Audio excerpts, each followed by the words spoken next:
Try nation সিরিজের শেষ ম্যাচেও হারল বাংলাদেশের মেয়েরা। দ্বিতীয় ম্যাচে শক্তিশালী আজারবাইজানের সাথে লাল সবুজের প্রতিনিধিদের হার 2-1 গোলে। ট্রাই নেশন সিরিজের দ্বিতীয় ম্যাচেও শেষ হাসি হাসতে পারল না বাংলাদেশ। পিছিয়ে পড়েও সমতায় ফিরে শেষ মুহূর্তের গোলে হারের বেদনা নিয়েই মাঠ ছাড়তে হলো পিটার বাটলারের দলকে। ঢাকা ন্যাশনাল স্টেডিয়ামে শুরুটা একেবারেই ভালো হয়নি বাংলাদেশের।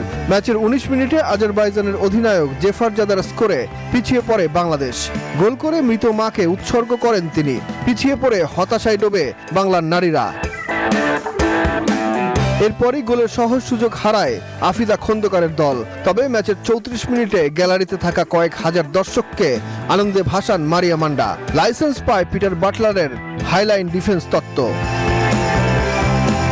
দ্বিতীয়ার্ধের শুরু থেকে 82 মিনিট পর্যন্ত আক্রমণ পাল্টা আক্রমণে জমে ওঠে ম্যাচ। মাঠের দর্শকরাও উৎসাহ দিতে থাকে লাল সবুজের নারীদের। তবে বিপত্তি ঘটে ম্যাচের 84 মিনিটে। হাইলাইন ডিফেন্সের কুফল ভোগ করে বাংলাদেশ। আজারবাইজানের ইয়াসরা স্কোর করে এগিয়ে নেন দলকে। যুক্তরাষ্ট্রের 1 নম্বর জিম চেইন গোল্ড জিম এখন আবারও বাংলাদেশে। বসুন্ধরা আবাসিক এলাকা ও বসুন্ধরা সিটি শপিং মলে।